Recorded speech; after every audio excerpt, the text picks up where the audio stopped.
pour notre réunion. Abidjan a déjà commencé en même temps que nous. Parce qu'on a 11h, à 10h, donc bon, à l'après, on pourra télécharger et écouter. Dieu soit loué. Dieu soit loué. C'est juste une petite réunion de famille qu'on veut faire. Vous savez, partout où nous sommes, nous devons nous approcher de notre Dieu et aider nos enfants, nos petits-enfants à comprendre ce que nous suivons. Pourquoi nous le faisons. Beaucoup ne savent pas. Je répète encore que Dieu nous aime. Pour ceux qui ne sont pas nés dans les familles chrétiennes dès le départ, c'est une grâce que d'entendre la parole de Dieu. C'est une grâce parce qu'il n'est pas de tout le monde entendre. Vous regardez bien à Jérusalem, tous les jours, les gens prêchaient. Mais quand le Seigneur est venu, toute la foule est partie à lui. Vous savez, quand il y a des réunions de ce genre-là, et vous voyez ce que le Seigneur a fait, il y a des gens qui sont toujours derrière. C'est pour ça qu'il le dit. Vous ne me suivez pas pour écouter la parole de Dieu, mais pour passer manger le pain. Et aujourd'hui encore, ce modèle n'a pas changé. Le second, ok. Ça serait très bon pour moi. Parce que quand on va être David là, c'est un peu dur pour tout le monde, la lecture. Que Dieu te bénisse. Alors, je ne sais pas où je suis là. Oui, on devient vieux. Hein. Et la mémoire a perdu. Dès qu'on devient la mémoire a perdu.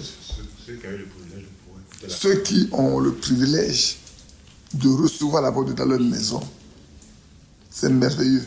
Amen. Et que les enfants comprennent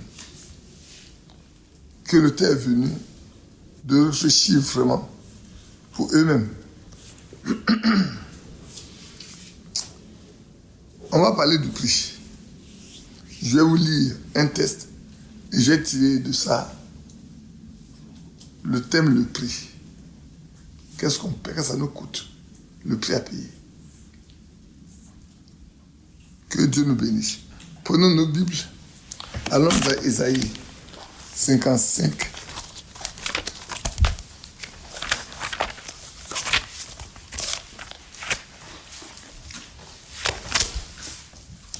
Ce passage, une fois, en prêchant, je l'ai utilisé.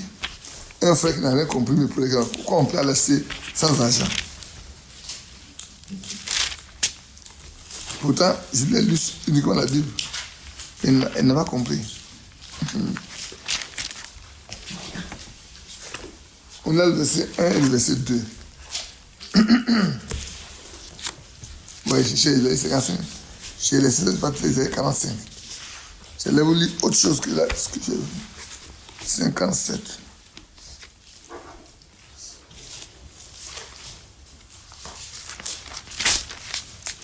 Ah, elle-même écrit Amen, Amen, Amen, Amen dedans.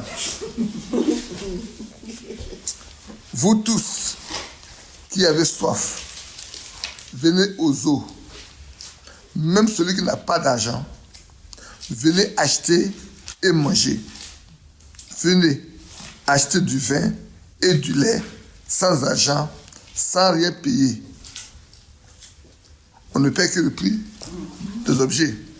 Pourquoi pesez-vous de l'argent pour ceux qui ne nourrissent pas?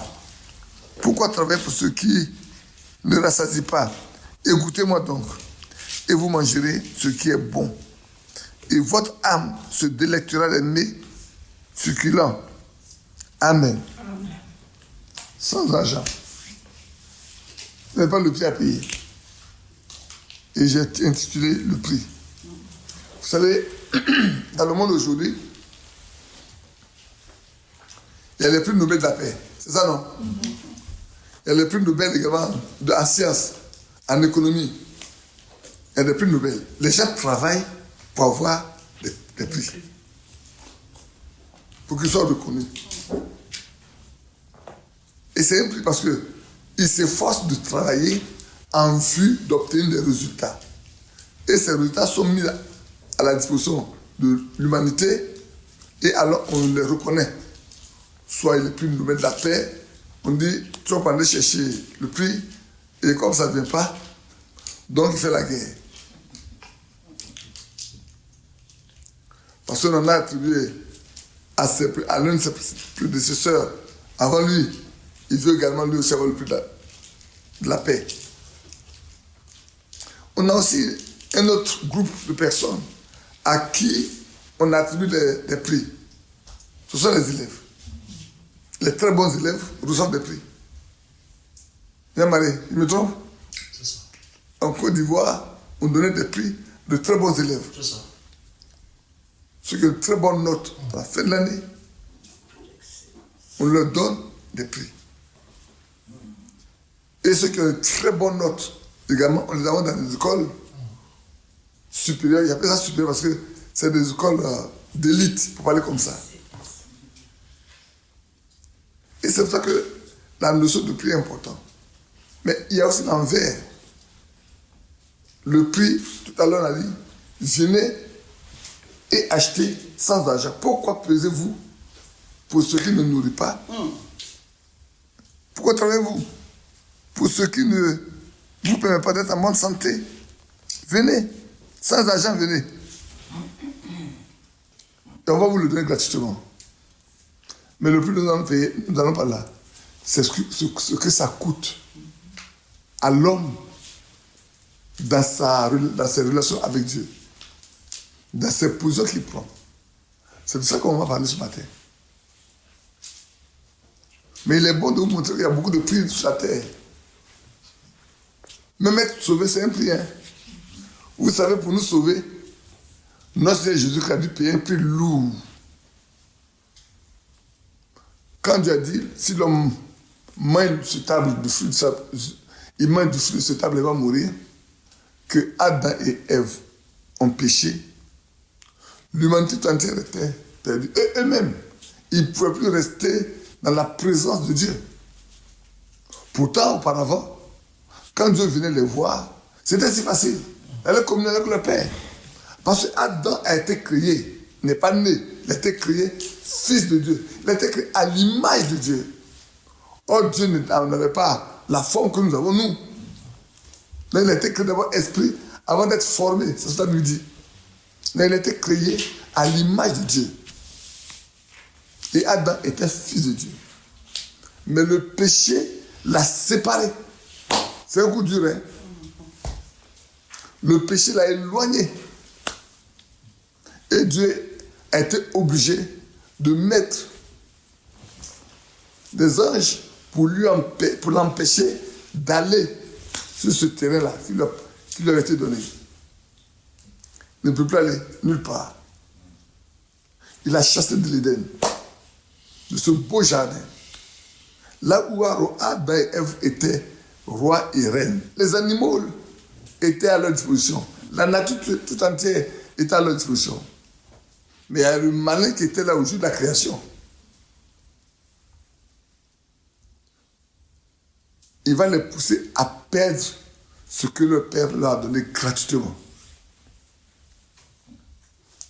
Et c'était un prix. Et pour pouvoir rétablir l'ordre, le Dieu du puissant a pris du pain un agneau,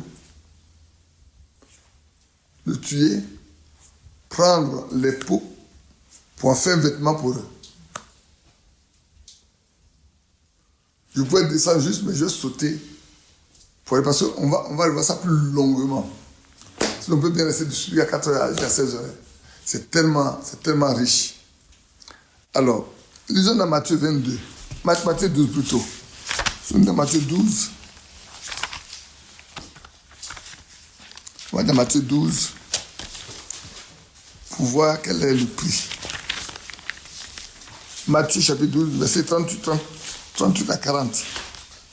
Matthieu 12, 38 à 40.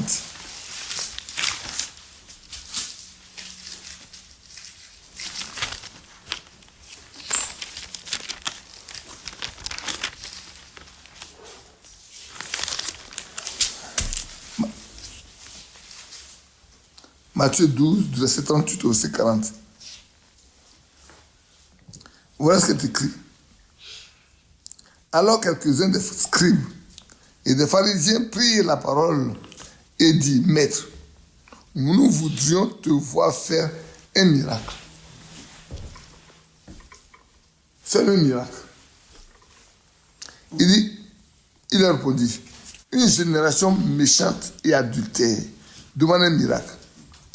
Il ne lui sera donné d'autre miracle que celui du prophète Jonas. Si je retourne là-bas, dans le livre de Jonas, et que je vais lire, vous allez voir le lourd prix que Jonas devait payer. Dieu a donné l'ordre à Jonas d'aller parler à la population de Ninive pour les sauver. Jonas savait dans son cœur que s'il va, si les gens se repentent, Dieu va leur pardonner. Pour ça, il est parti s'en embarquer pour aller à Tasse. Et il est décrit que quand les vases sont déchaînés, Jonas peut se coucher dans la calamba là-bas. Il dormait.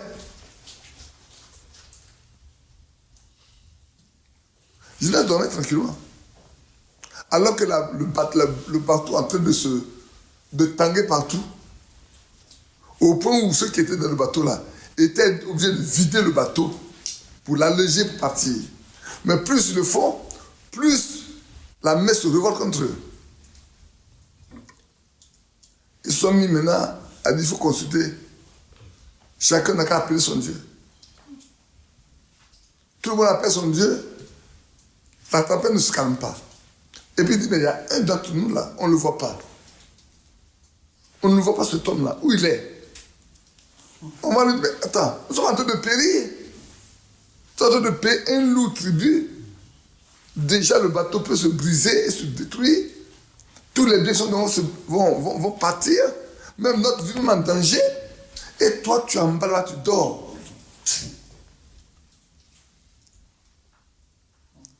Alors il dit, c'est à cause de moi. Ce que vous payez là, c'est à cause de moi que vous le payez. Il n'y a personne d'autre au milieu de vous. Vous avez invoqué tous vos dieux là. Mon Dieu là, il est là. Jetez-moi à l'eau et vous serez libre.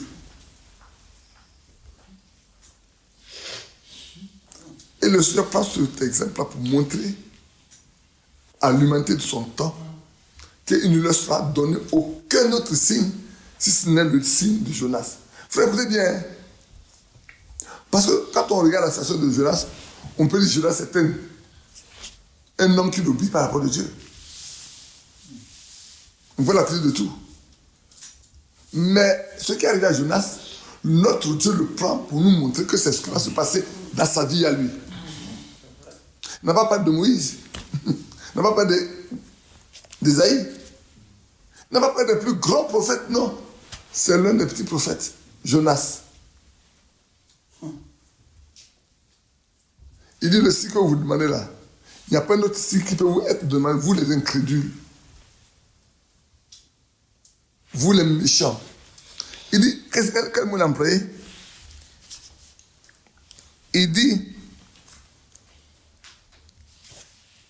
au verset 39, il dit, une génération méchante et adultère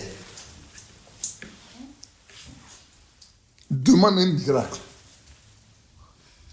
Une génération méchante et adultère demande un miracle. Aujourd'hui, si nous voulons parler de Dieu aux gens, ils vont dire votre Dieu est où? C'est ça que j'aime dire aujourd'hui. Ne disons pas que notre Dieu est dans notre cœur. Le musulman va te dire, j'ai parlé un peu de la foi avec toi, la foi des miens. Le musulman va dire, lui aussi son Dieu est dans son cœur. Il a eu 2000 ans pour prouver que Jésus est vivant. On ne le voit pas.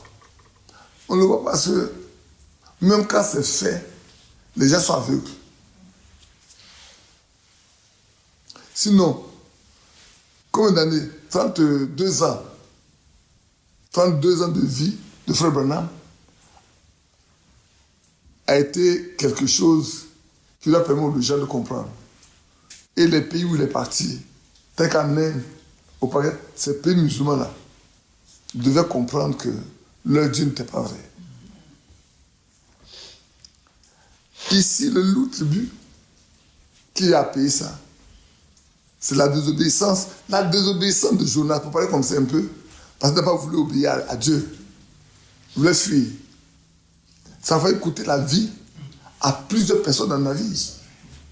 Ça va coûter le prix aux propriétaires du navire.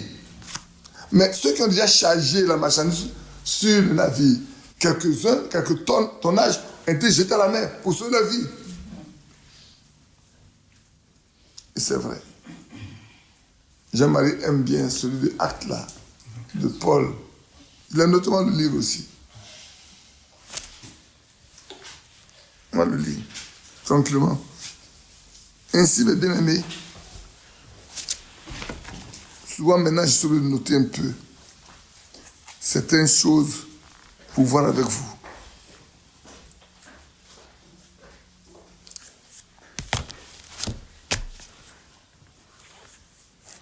Aujourd'hui, dans le monde où nous sommes, il y a beaucoup de choses qui se passent. Vous voyez, quand j'en parle avec un cœur très très lourd. Ce matin, j'en parle encore avec votre maman. Je dis, le Dieu du ciel, dans sa grande souveraineté, a décidé d'envoyer un homme pour nous parler, pour nous instruire, pour nous rapprocher de Dieu. Autant d'Israël, quand on lit le témoignage, on dit Jean-Baptiste est un homme envoyé de Dieu pour un témoignage de la lumière. C'est pas vrai? Et je le répète encore. Dieu a fait la même chose en comparant Élie de la fin des temps dans lequel nous sommes à Jean-Baptiste. Il dit de même que Jean-Baptiste a été précurseur de ma première venue, toi je t'envoie avec un message qui va précéder ma seconde venue. Donc, quand c'est Dieu qui est au ciel, prend la décision de faire une chose, de parler, et que nous qui sommes sur terre là, nous voyons ces choses, et que nous méprisons, quel prix allons-nous payer?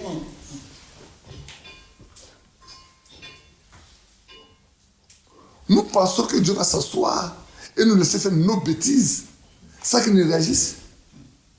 Le prix va être lourd, hein? Le prix. Nous avons un gros prix à payer. Nous aurons un gros prix à payer.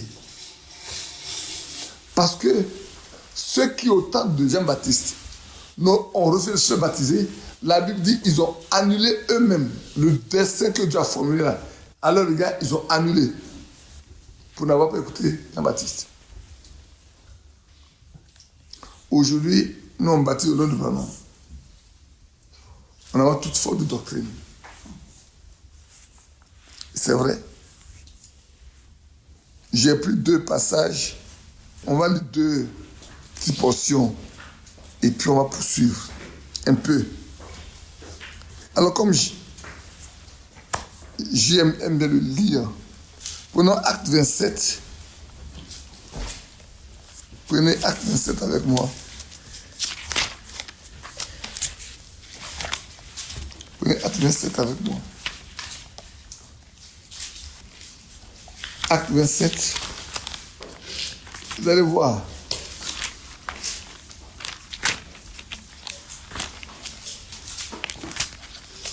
Si on prend Acte 27, on va le verset 9, verset 12, je crois, et puis le verset 27, au verset 27, du verset 30 au verset 39. J'ai pris des portions simplement comme ça. Dans le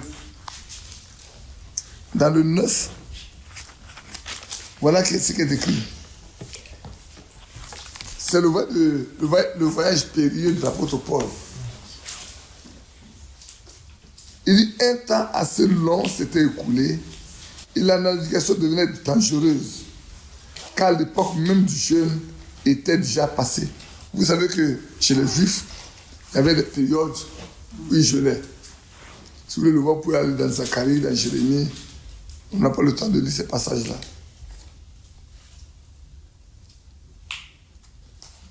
C'est pourquoi Paul avertit les autres en disant, ô homme, je vois que la navigation ne se fera pas sans péril et sans beaucoup de dommages, non seulement pour la cargaison et pour le navire, mais encore pour nos personnes. C'est dommage que 19, non. Le centenier écouta le pilote et le patron du navire plutôt que les paroles de Paul. Et comme le port n'était pas bon pour hiverner, la plupart furent d'avis de le quitter pour tâcher d'atteindre Phoenix, port de Crète qui regarde le sud-ouest et le nord-ouest afin d'y passer l'hiver. Un léger vent du sud vint à souffler et se croyant maître de leur destin. Là aussi, c'est une notion. Être maître de son destin. Ou prendre ce destin en main. Il n'y a aucun mec qui prend son destin en main. Ou est maître de son destin. Ça n'existe pas. Il faut laisser Dieu conduire toute chose.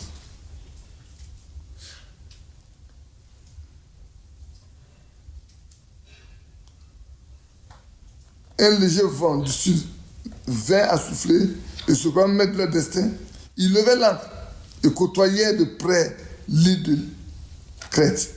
Mais bientôt, un vent impétueux qu'on appelle Héraclon se déchaîna sur l'île. Le navire fut entraîné sans pouvoir lutter contre le vent. Et nous laissâmes aller à la dérive. Là, les vents à la dérive. Ils reconnaissent maintenant, pour ne pas écouter Paul, le prix qu'ils ont payé est lourd.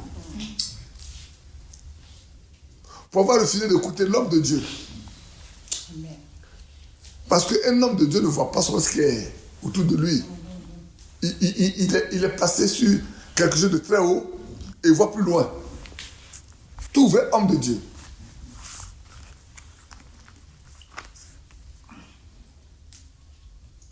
Le navire fut entraîné sans pouvoir lutter contre le vent. Et nous laissâmes même aller à la dérive.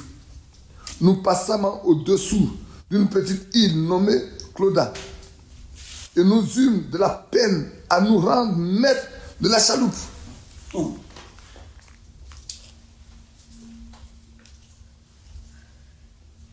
Après l'avoir hissée, on se servit des moyens de secours pour ceindre le navire et dans la crainte de tomber sur la Syrte, on baissa les voiles. C'est ainsi qu'on se laissa emporter par le vent. C'est vrai aujourd'hui, encore, on va revenir plus tard, il ne faut pas qu'on se précipite. Comme nous étions violemment battus par la tempête, le lendemain, on jeta la cargaison à la mer. Ah. Ceux qui se croyaient maîtres de leur destin, ils ont commencé à alléger le bateau maintenant. Ils n'ont pas voulu écouter Paul. Ils ont écouté les scientifiques du moment de ce temps-là. Les techniciens de haut niveau. Ceux qui croient être maîtres de la conduite dans un navire. Là, ils se rendent compte que la nature est plus forte qu'eux. Le science ne peut pas toujours marcher. Frère, le science ne peut pas toujours marcher. Le maître de la science, c'est Dieu lui-même. Le maître de la science, c'est Dieu lui-même. Quand Dieu met un de ses hommes entre vos mains, faites attention. Prenez garde. Alors, et donc on va sauter. Dans le verset 21. On va aller du verset 21 au verset 25. On n'avait pas mangé depuis longtemps. Alors Paul se tenant au milieu d'eux leur dit, ô homme, il fallait m'écouter et ne pas partir de Crète. Souvent, ceux qui n'aiment pas qu'on a fait des reproches, ils croient qu'ils sont maîtres. Quand ça ne va pas, que tu le dis, ça, frère, c'est pas comme ça que ça doit se faire. Et puis après, ça périclite. On n'est pas assez humble pour s'humilier. On n'est pas sûr pour s'humilier. Malheureusement. Maintenant, Paul vous dit, je vous en avais parlé, vous n'avez pas voulu écouter. Voilà où on va. Maintenant, on va décharger le navire de la cargaison. Jusqu'au verset 5. Hein. Maintenant, je vous exhorte à prendre courage, car aucun de vous ne périra. Amen. Il n'y aura de perte que celle du navire. Le mec, il a dit, ne quittez pas là. Et puis ils sont partis. Il a dit, maintenant là, vous devez prendre courage. Votre vie est en sécurité. Oh, c'est bon. Hein? Mais vous allez avoir une lourde tribut à payer, un grand prix à payer. Toute la cargaison du navire vont être détruite. Voilà la cargaison. Même le navire est détruit. On le verra plus tard.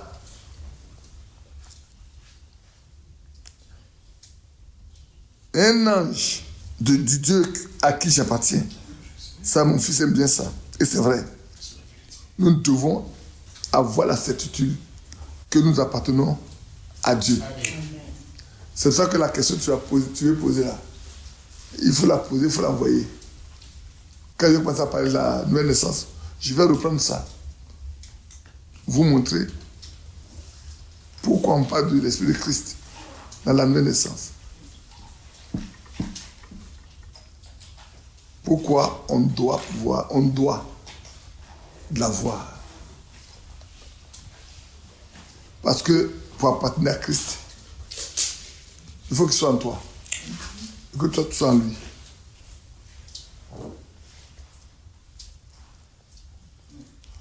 Et un du Dieu à qui j'appartiens. Pas de n'importe quel Dieu. Hein. Et que je sais, mais apparu cette nuit. Il m'a dit, Paul, ne crains point.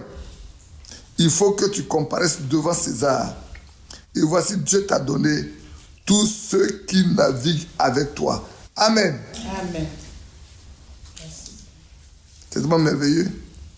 Tous ceux qui naviguent avec toi, Dieu te les a donnés. Est-ce qu'ils vont croire encore? Ils ne vont pas croire. Hein? Et voilà la suite. Sautez par le au verset 30 jusqu'au verset 39. Mais comme les matelots cherchent, pour être très clair pour vous, pour tout lire après, hein, moi je saute pour aller plus vite. Mais comme les matelots cherchaient à s'échapper du navire et mettaient la chaloupe à la mer, sous prétexte de jeter les ancres de la proue, Paul dit aux centeniers et aux soldats, cette fois-ci, ils vont faire attention. Si ces hommes ne restent pas dans le navire, vous ne pouvez être sauvés. Amen. Si vous laissez ces gens sauter, prends-la et puis vas-y là. Vous ne pouvez être sauvés.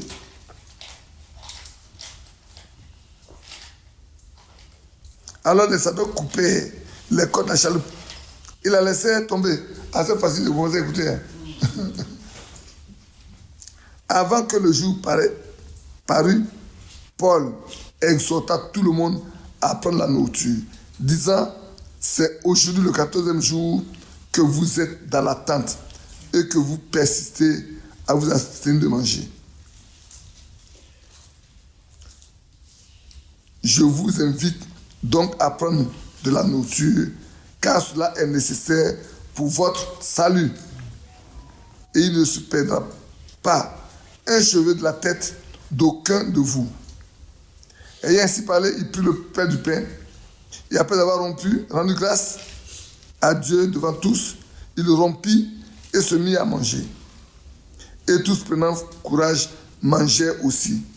Nous étions dans le navire 276 personnes en tout. Quand ils eurent mangé suffisamment, ils allégeaient le navire en jetant le blé à la mer. Vous pouvez lire la suite pour voir comment ils ont été sauvés. Le prix. Le prix à payer sur un lourd quand on n'écoute pas la parole de Dieu. Quand on n'obéit pas à ce que Dieu dit, on paye un prix lourd, terrible. Les enfants, écoutez-moi bien. Je ne sais pas si vous comprenez. Si vos papas, vos mamans vous donnent des conseils que vous ne suivez pas, Ne vous attendez pas à ce que quelque chose de bien sorte. C'est plus tard que vous allez vous rendre compte. Parce que vos papas et vos mamans qui sont ici, ils croient en Dieu. Ils obéissent à la parole de Dieu. Ils ne peuvent pas vous entraîner nulle part ailleurs que si ce n'est ce qui plaît à Dieu. Donc, prenez garde. Prenez garde.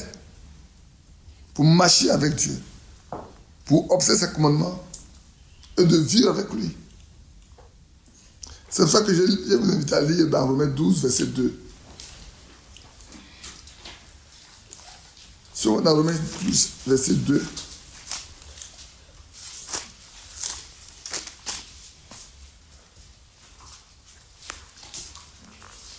Ici également, il y a un avertissement pour nous.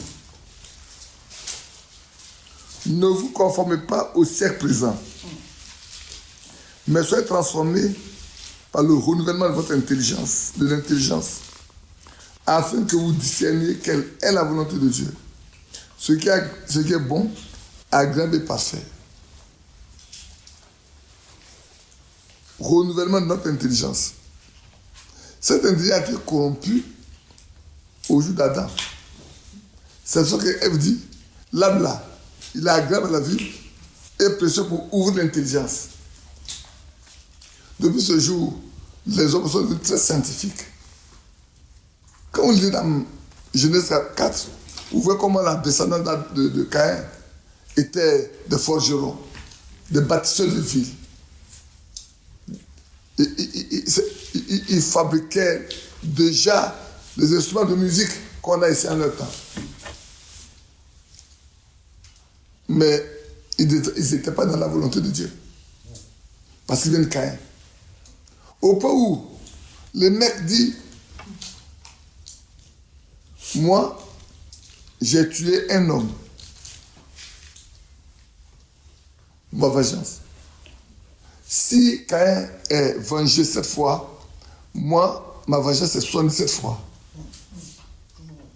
Ah oui? Et c'est important, frère. Alors, le point sur lequel on va mettre notre accent, c'est ne vous conformez pas au siècle présent, d'abord. Et pour ça, je vais vous lire dans le pouvoir de transformer, le pouvoir de Dieu pour transformer là. Je vais vous lire quelque chose. Ce matin, j'ai demandé à Thierry de faire la liste de tous les messages auxquels je me réfère souvent, par moment, quand je prêche. Parce que aussi longtemps que vous ne lisez pas, je reviens en arrière un peu.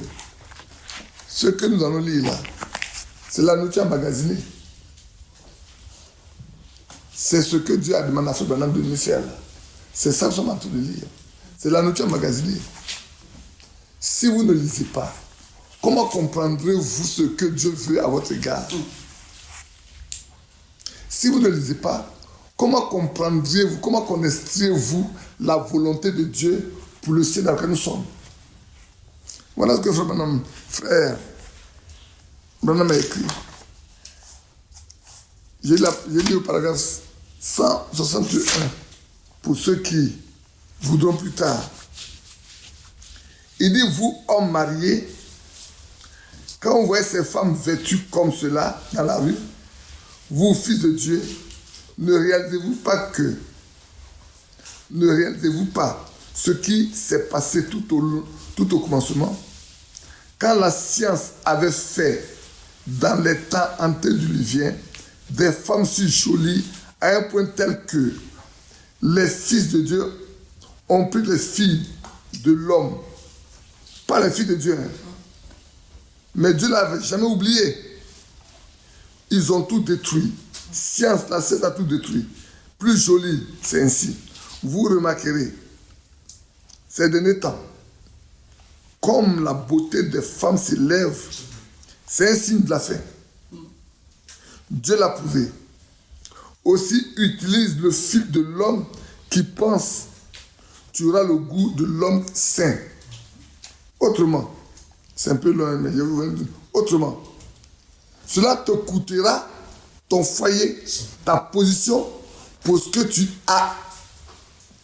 Et à côté de cela, ton âme. Ça te coûtera la vie de ton âme. Si tu ne marches pas avec ce que Dieu nous a donné aujourd'hui, ça va coûter la vie de ton âme. Si tu n'observes pas ce que Dieu a dit aujourd'hui, ça va te coûter la vie de ton âme. Parce que Dieu a dit, je viens, je donne moi-même un message. Plus tard, on a dit c'est la nourriture emmagasinée. Oui. Il dit Dieu n'a jamais oublié. Aujourd'hui, quand quelqu'un peut permettre à une soeur ou à un frère d'aller prendre une femme dans la religion ou un mari dans la religion, Dieu ne va jamais oublier ça. S'il n'a pas oublié ça hier, il ne va pas oublier ça aujourd'hui. Et ça va te coûter la vie de ton âme. Tu vas payer ça très cher. Le prix va être lourd. Et c'est vrai. Mes enfants, c'est terrible. Hein? C'est le paragraphe 128. Prenons le paragraphe 128 de cette même prédication. Maintenant, c'est le pouvoir de Dieu pour transformer. Le paragraphe 128. Maintenant, le mot ici n'est pas le mot terre. C'est un mot grec, cosmos, qui veut dire l'ordre du monde. Si nous aimons le monde, si nous aimons l'esprit du temps, si nous pensons, c'est un temps merveilleux où nous avons toutes ces choses. Si vous pensez cela, c'est parce que votre pensée est fausse. C'est ce que c'est écrit. Si tu ne comprends pas, je vais reprendre ça pour les enfants et pour tout le monde. Il dit maintenant le mot ici, parce qu'il a dit, n'aimez pas le monde, ni les choses qui sont dans le monde. Si quelqu'un aime le monde, l'amour du Père n'est pas en lui. Ça, c'est dans 1 Jean chapitre 2, verset 15. Et à la suite, dit maintenant, le mot ici n'est pas le mot terre, ce n'est pas la terre là. C'est plutôt le cosmos, c'est plutôt le monde que nous voyons comme ça là. Comment les gens vivent là. L'ordre du monde. Si nous aimons les modes du monde, tenez bien le mot, hein, les modes. Si nous aimons l'esprit du temps, de quel temps? Le temps dans lequel nous sommes. Alors je me suis posé plusieurs questions. Quel est l'esprit du temps dans lequel nous sommes? Nous sommes dans quel esprit? Que fait l'esprit du temps dans lequel nous sommes? Comment l'esprit de ce temps-là conduit les hommes et les femmes? C'est un temps merveilleux. Oh, nous avons toutes ces choses. Si vous pensez cela, c'est parce que votre pensée est fausse. Si quelqu'un pense que le temps dans lequel nous sommes aujourd'hui là, c'est un beau moment, c'est un beau temps, c'est ce n'est faux. C'est parce que c'est fausse. Elle est pervertie par le diable. Ta pensée est pervertie par le diable. Car si vous aimez l'ordre de ce monde et les choses du monde présent, c'est parce que l'amour de Dieu n'est même pas en vous. Et il a appliqué ça à notre temps. Hein. Les choses du monde présent, le présent là aujourd'hui, pas hier, pas avant-hier, le temps dans lequel tu es là, tu vis là. Si tu aimes les choses qui sont dedans, c'est que tes pensées sont fausses. C'est que tu n'es même pas de l'amour de Dieu. Quelle va être la conséquence? Si le fait de faire le choix au temps de Noé a coûté la vie à toute l'humanité, ce que les enfants de Dieu ont fait au temps de Noé là, c'est ça, hein? C'est eux qui sont partis prendre les filles de l'homme. Et alors ça a empoisonné toute la terre. Et le péché a grandi. Et cela n'a pas plu à Dieu. Il a décidé de détruire ce qu'il a créé. Mais Noé a tué grâce devant lui. Il a donné longtemps. Hein. Pendant peut-être 120 ans, Noé a prêché ça et puis bâti l'âge. Pendant 120 ans. Pendant le temps, longtemps, il a tenté de faire le travail. Il leur dit, prenez garde, ne faites plus ça. Dieu va détruire la terre à cause de vous. Bois beaucoup de lui. Qu'est-ce que tu fais? Il m'a dit, pour échapper, il faut que je bâtisse une hache. Qu'est-ce que tu vas faire? Mais on a envoyé des sondes là-bas. Il n'y a même pas d'eau. C'est maintenant que les scientifiques ont découvert qu'il y a des rivières d'air là-haut. C'est ça qui impacte la vie sur la terre. C'est le fonctionnement de ces rivières-là qui impactent les océans et qui font qu'aujourd'hui, on a beaucoup d'inondations, on a beaucoup de tremblements de terre. Oui. On a beaucoup de secousses, des volcans qui se lèvent ici, qui se lèvent là. C'est bien de découvrir ça. Mais ils ne peuvent pas modifier l'ordre que Dieu a établi avec ces éléments qui agissent. Non, ils appellent le changement climatique. Ils oublient que c'est Dieu qui a détenu le temps. Hein. Amen. Alors, quel est l'esprit du temps dans lequel nous sommes, nous? Je vais lire un peu les notes que j'ai prises ce matin, ou hier soir.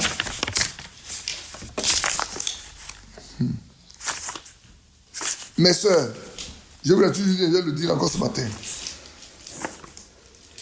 L'esprit du temps dans lequel nous sommes là a créé les mèches pour des femmes. Ça ne fait pas des mots, non? Les mèches ne font pas des mots?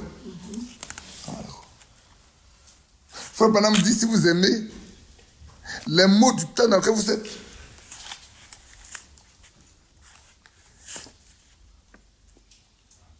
le port des pantalons, des shorts, des habits moulés, des habits qui se collent à la peau des femmes. Quand une femme passe, tu la vois nue. C'est ça. Frère Branham n'a-t-il pas parlé de la dépravation, de la moralité des femmes dans les 7 visions qu'il a eues? Il nous a avertis. C'est pas lui, il n'a pas fabriqué, c'est Dieu qui lui a montré comment les femmes à la fin vont se conduire. Et c'est pour ça que, frère, dans le message même, beaucoup sont incrédules, les incrédules, les femmes sont incrédules. Permettez-moi de sauter rapidement un peu, parce qu'à la fin de ce que je viens d'écrire là, je vais vous le donner dans la Bible.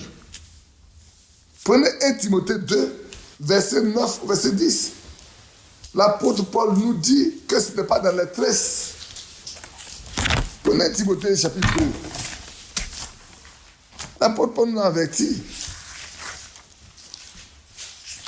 Les enfants, soyez tranquille, hein, je ne vais pas faire long. Il n'y a plus beaucoup. J'ai fait beaucoup de notes. Bon, ça ne fait pas long. Si je vais voir si je vais étudier les Écritures, c'est tout. Je vais étudier les versets bibliques là. C'est tout. Prenons 1 Timothée chapitre 2. J'ai lu quel verset? 9 à 10, il dit. Je veux aussi que les femmes vêtues d'une manière décente, avec pudeur et modestie, ne se parlent ni de tresses, ni d'or, ni de perles, ni d'habits somptueux. Pourquoi en leur temps? Il dit, ne vous embarrassez pas de tout ce qui est somptueux. Les chrétiennes, ne vous embarrassez pas de ce qui est lourd. Et ne vous embarrassez pas également des tresses. Pourquoi pendant son temps on parle? Vous partez dans 1 Pierre également. Verset 3, chapitre 3, le verset qui suit. C'est la même chose. On va dire les deux, puis on parle les deux à la fois. Lisons les deux et puis on va faire un petit commentaire sur les deux à la fois. Dans 1 Pierre 3, où il parle du mariage,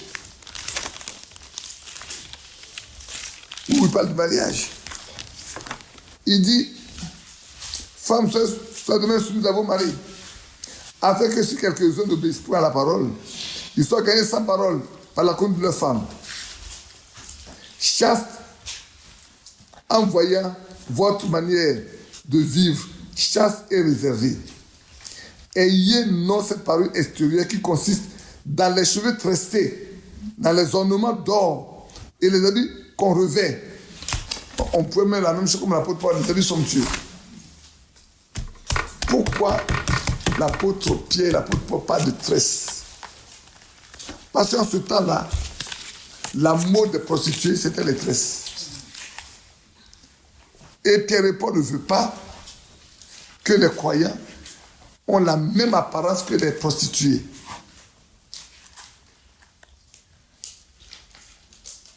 Paul et Pierre disent, femmes, éloignez-vous de ça. C'est le signe de la prostitution. Aujourd'hui, quand tu dis aux frères et aux sœurs, les cheveux font partie de la mode qui vit aujourd'hui, qui détruit, qui nuit, on dit, oh, il n'y a pas de passage biblique. C'est ça. On dit, frère Branham dit, il n'y a pas de passage biblique. Mais frère Branham dit également, en lisant dans les lignes là, quand je lis le paragraphe 128 de la page, comme à la page 21, de le pouvoir de Dieu pour transformer là, il dit, si vous aimez le monde, les modes du monde, les mails font partie des modes du monde aujourd'hui. Le port des patrons fait partie des modes du monde aujourd'hui. Le port des habits qui collent là. Même, comme le dit, comment on appelle ça? C'est pas les jogging, mais les collants. Les collants font partie des modes du monde d'aujourd'hui. Quand on est parti pour acheter notre ordinateur à peut-être tu vas faire attention. La femme qui nous a reçus là, à Apple, elle a dit quoi, elle s'habiller? Mais c'est pas un habit. Elle ne t'a pas dit. C'est malheureux.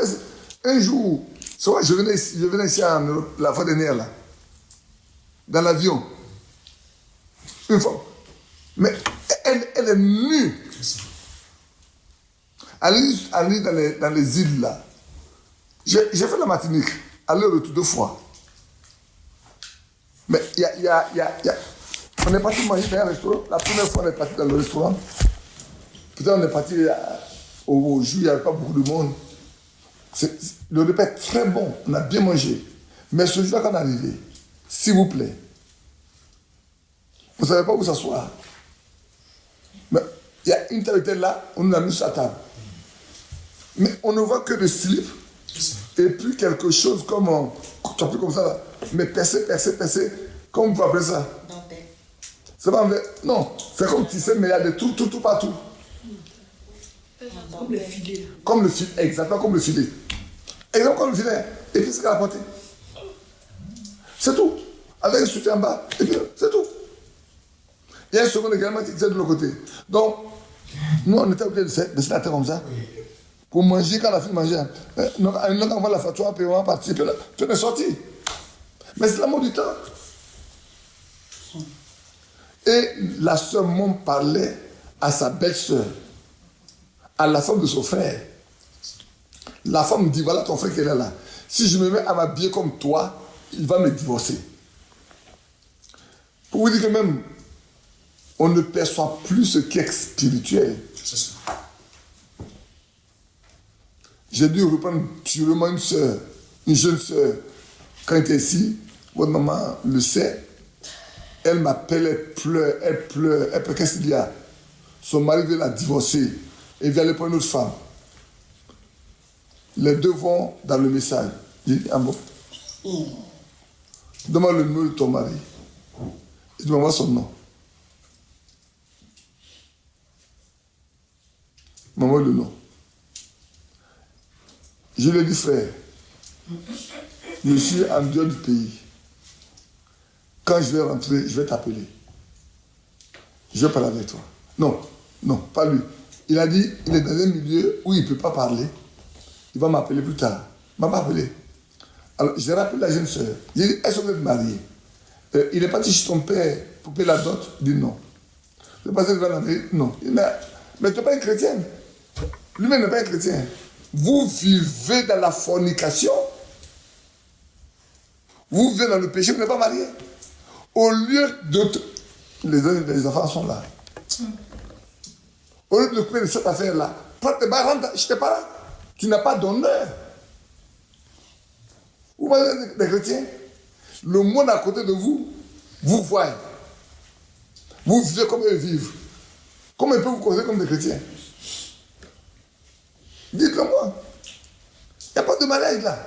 Au lieu de te préoccuper de la vie éternelle, tu t'occupes des choses futiles de la terre. Mariage. Mais je te dis une chose, ceux qui sont mariés là, les femmes ne meurent pas. Les maris ne meurent pas. Et c'est pour ça là que tu pleures. C'est pour ça que tu te sens miséreuse. Prends tes bagages chez tes parents. C'est pas de la chrétienté ça. Vous voyez le problème de la nouvelle naissance là. Quand les gens sont pas nés de nouveau, ils pensent être des chrétiens en vivant dans ce qui n'est pas la chrétienté. Puisqu'on ne leur dit pas la vérité. Si on les avait repris, comme je les reprends là, je les reprends comme moi. Ils retournent ensemble, je ne vais pas m'appeler pas les trouver.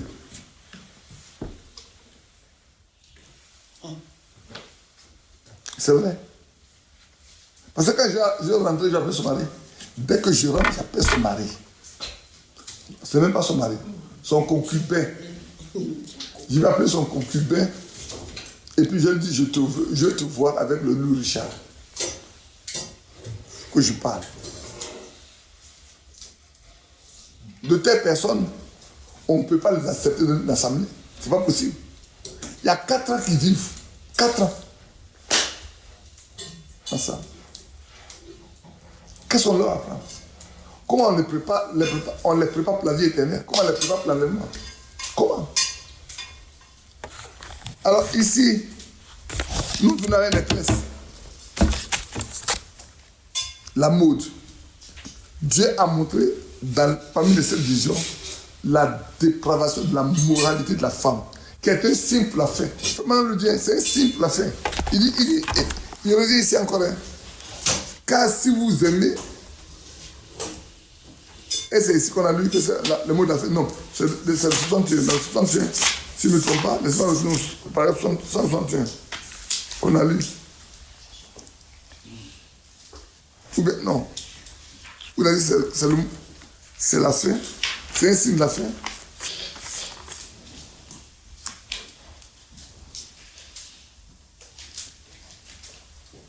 C'est un signe de la fin. Oh là là, je l'ai lu tout à l'heure, sinon c'est le 161. Non, 161, je l'ai lu. 166. Oui, 161. Il dit, vous remarquez, ces derniers temps, comme la beauté des femmes s'élève, c'est un signe de la fin. De même que au temps de Noé, elles étaient belles. Aujourd'hui, quand nous voyons ça, qu'on a tous les produits, regardez, voilà votre maman qui est là. Hein.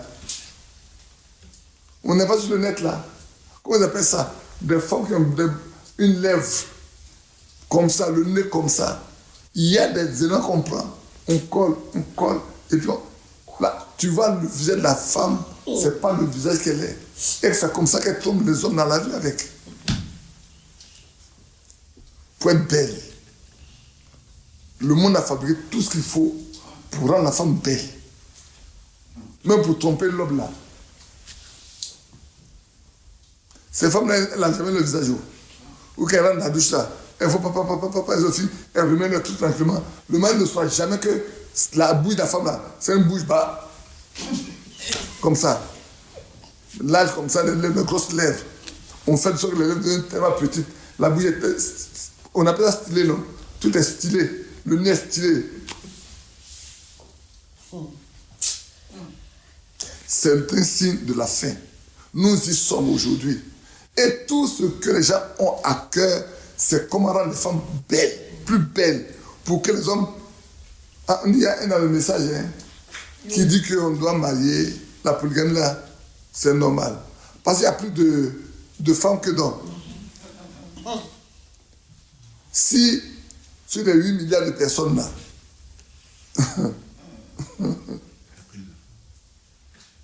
sur la terre, comme les femmes sont plus nombreuses que les hommes, si tout le monde se marie, il va rester encore un lot de femmes qui ne vont pas se marier. Mais est-ce que Dieu ne l'a jamais dit déjà? D'Ésaïe chapitre 1, si je ne me trompe pas. Alors, Ésaïe chapitre 1, attends, je vais prendre pour ne pas oublier ce passage. Il dit, cette femme attraperait un homme pour dire, accepte simplement qu'on porte ton nom. Nous allons nous nourrir nous-mêmes.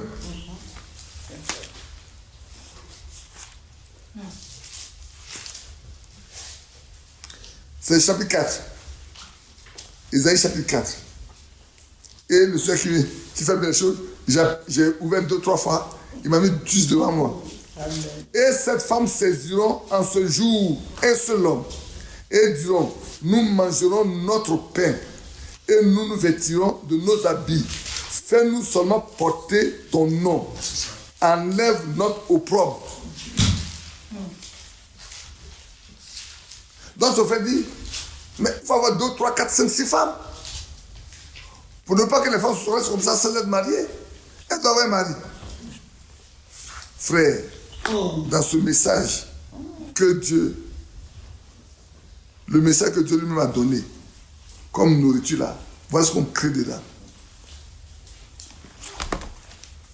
Je vous ai dit qu'on parlait beaucoup de temps.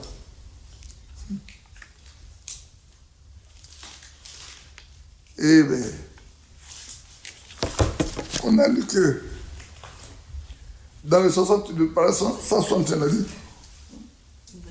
je reviens en arrière, aussi utile le fils de l'homme qui pense, tu auras le goût d'un homme saint. Si tu n'as pas le goût d'un homme saint, et que tu es dans le naturel comme tu es, tu penses aller à l'église, tu penses être sauvé alors parce que tu vas à l'église, parce que tu chantes, fais tout. Cela te coûtera ton foyer. Parce que le mot de mariage, j'ai écrit ici, frère, que peut te coûter un mariage hors la volonté de Dieu? Que peut te coûter? T'as-tu posé la question de ce que peut te coûter une vie légère et un mariage arrangé en dehors de la volonté de Dieu? Quelqu'un disait que c'est maintenant qu'on parle de mariage arrangé. Dans l'église, il y a eu des mariages arrangés. Je n'ai jamais été coupable de mariage arrangé. Je peux dire ma main devant le Seigneur, je n'ai jamais été coupable de mariage arrangé dans l'église. Un mariage qu'on arrange là, je n'ai jamais été coupable de ça.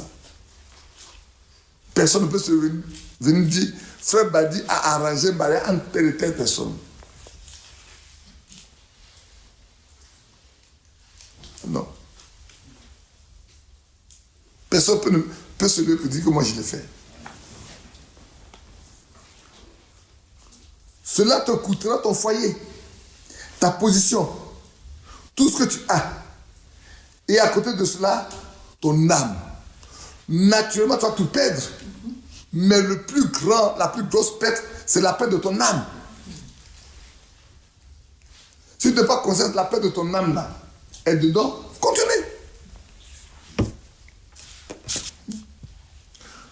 J'ai écrit ici ceci.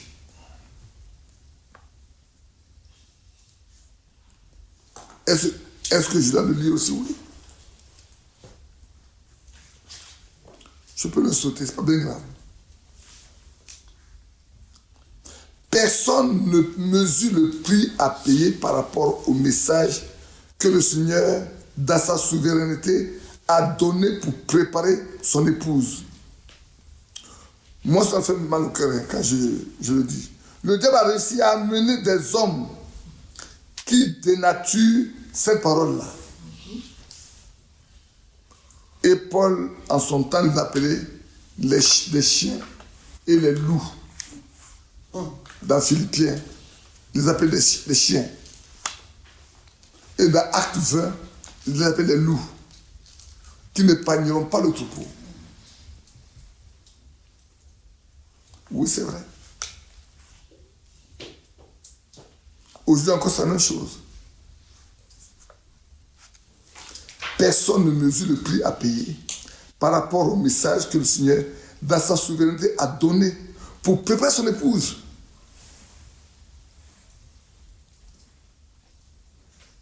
Frère, le prix est lourd. Hein. Nous plaisantons, nous jouons, mais le prix est lourd. Hein. Je vais aller rapidement avec vous. On a déjà fait plus d'une heure déjà. Ne savez-vous pas que votre vie, là il faut que je retourne un peu en arrière, ces loups-là, ces chiens, qui sont des serviteurs non outillés, non appelés par Dieu, votre vie, votre âme ne les intéresse pas. Hein. C'est comment avoir de l'argent pour nourrir la famille. Comment s'enrichir sur votre dos. Vous pouvez faire ce que... Non, les ancêtres, il y a des gens dans l'église.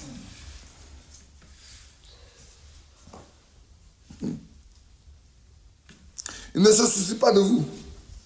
Vous ne les intéressez pas. Vos vies ne les intéressent pas. Non. Nous sommes dans un temps de séduction. Le brandamisme est né. Le franquisme est né. Voilà ce que dit le message. Hein? Le brandamisme est né. Le franquisme est né. Les gens sont franquistes. Les autres sont brandamistes. Mais il faut qu'il y ait des chrétiens.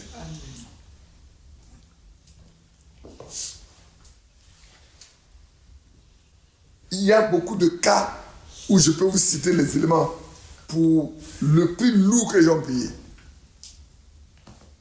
Oui, frère. Le prix lourd. Les gens pensent que, en faisant ceci, en faisant cela, ils sont dans le message. Ils sont libres. Mais c'est faux. J'ai dû poser la question à une sœur. Est-ce que l'église que j'ai laissée là, c'est la même qui est là aujourd'hui? Elle a dit non. Alors le frère m'a dit, mais sœur, comment va la marche? Et elle est lourde. Ben, elle dit, c'est vrai. C'est lourd parce que toi, tu as connu ce que c'est que le vrai. Mais c'est facile pour ceux qui n'ont pas connu le vrai. Il est venu du monde avec ce qu'il est, il retrouve le monde dans l'église. Il est à l'aise. Quand on vient du monde avec ce qu'on est, il n'y a pas eu de nouvelle naissance. Et puis on rentre dans l'église. Et on retrouve ce qu'on a dans le monde là. Dans l'église, mais on est à l'aise. Mais si on est rentré dans une église où la vie était différente par rapport à ce qu'on avait quand on était dans le monde, et qu'on y a passé du temps, quand ce qui n'est pas de Dieu vient à entrer, ça devient lourd pour toi. Amen. Ça devient lourd pour toi. Pour l'autre, tu es un fanatique religieux. Pour l'autre, tu exagères. Pour l'autre, tu penses que tu es la seule qui va au ciel. Pour l'autre, là, lui pense que c'est toi qui vas. Tu es trop exigeant. Dieu est un Dieu d'amour. Notre Dieu est un Dieu d'amour. Mais le Dieu d'amour est un Dieu de justice. Hein. Le Dieu d'amour, là, c'est un Dieu de justice. Le prix à payer. Ça te coûte ton foyer. Ça te coûte ta position. Et ça te coûte ton âme à la fin.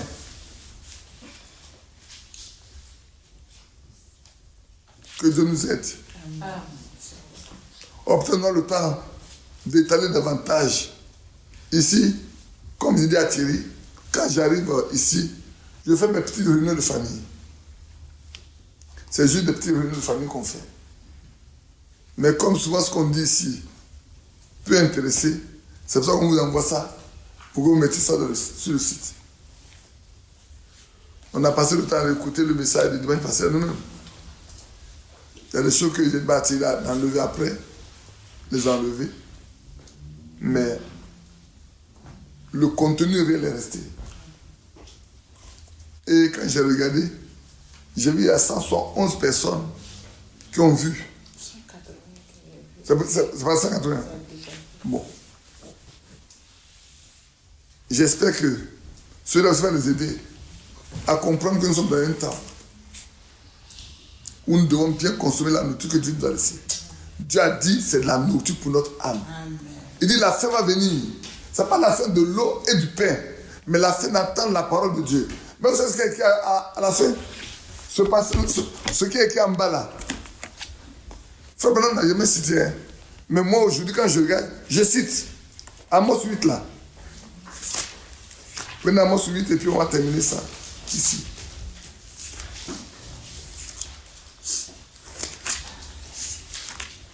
On va le lire et puis j'aime la susciter.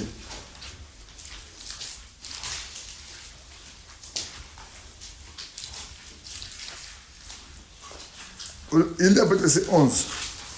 Voici les jours viennent, dit le Seigneur l'Éternel, où j'enverrai la famine. C'est lui, hein, frère, écoutez bien. Dieu dit, j'enverrai la famine dans le pays, non pas la disette de pain et la soif de l'eau, mais la faim et la soif d'entendre les paroles de l'Éternel. Maintenant, regardez le verset 12. Alors, dans le verset 12, dit, ils seront alors errants d'une mer à l'autre, du septentrion à l'orient. Ils iront ça et là chercher la parole de l'Éternel et ils ne la trouveront pas.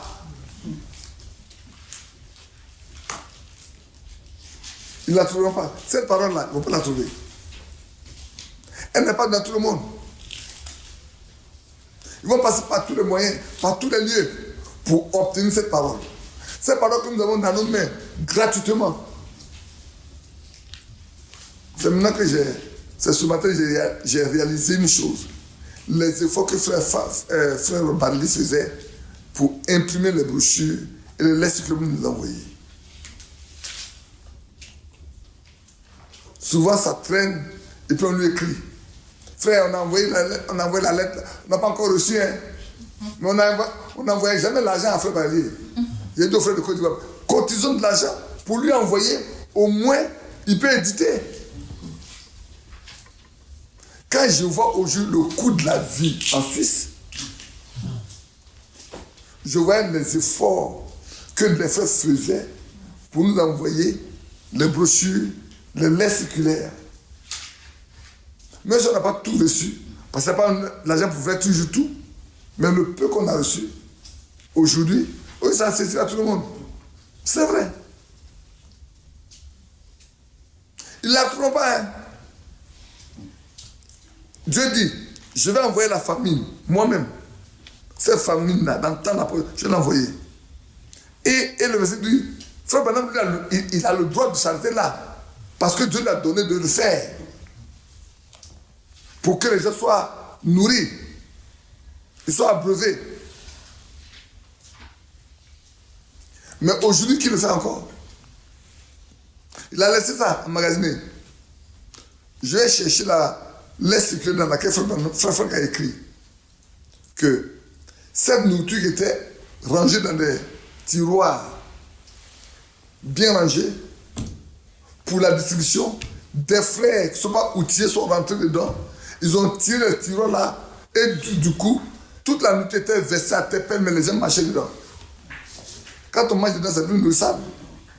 Mais c'est ça qu'on vit aujourd'hui. On fait n'importe quel message. Au point où les religieux ont toujours la possibilité de nous fustiger. C'est vrai, Badou disait ça, dis-moi parce que maintenant, là, celui pour dire aux religieux là, celui que vous avez qualifié de faux, tout ce qu'il a dit là, Dieu l'a accompli. Mais et vous qui êtes vrais là, montrez-nous ce que vous dites. Mais ça ne suffit pas. Même si on peut dire ça aux religieux, ça ne suffit pas. Nous-mêmes, la question que nous faisons de ça, c'est pour nous. Quel mot je parle? Causer ou qu'est-ce que ça se dit? Hein? Se gauser. Se gosiller plutôt. C'est pour nous égosiller, pour faire croire que nous sommes quelque chose, alors que nous sommes nous-mêmes vides. sommes vides. Frère a écrit. Il dit la nourriture était rangée dans les tiroirs, proprement là, pour la distribution. Des frères sont rentrés pour dire qu'ils vont distribuer aussi. Du coup, tout est à terre. On a marché dedans, on a fait n'importe quoi. Ce n'est plus quelque chose à manger. Ça ne donne plus l'envie de manger. On en a fait n'importe quoi. Aujourd'hui, ne sommes-nous pas allés là? Nous y sommes. J'étais dans une église avec Carlos aux États-Unis. J'ai dû parler de la bêche. En l'apportant, en disant que ça là, c'est la mode du temps. Quand le frère, comme vous aimez le nom, quand le pasteur rentre à la maison, sa femme lui a dit, ce que ce frère dit là, c'est la vérité. Moi, je ne mettrai plus de mèche. Son mari lui dit, il n'a pas d'écriture pour justifier ça. Mais appelle-le. Quand il a commencé à parler, quand il l'a appelé, est-ce que tu as appelé le frère Badi pour parler de ce que tu dis là avec lui? Pourquoi il a dit? Mais appelle-le. Pourquoi vous échangez là-dessus? Tu as créé un problème dans ton foyer, il n'a pas voulu créer un problème dans ton foyer. Il te dit la mèche là, c'est du monde. C'est tout. Que Dieu vous bénisse. On va s'arrêter là pour aujourd'hui. Tout en sachant que après la nouvelle naissance, on va revenir là-dessus.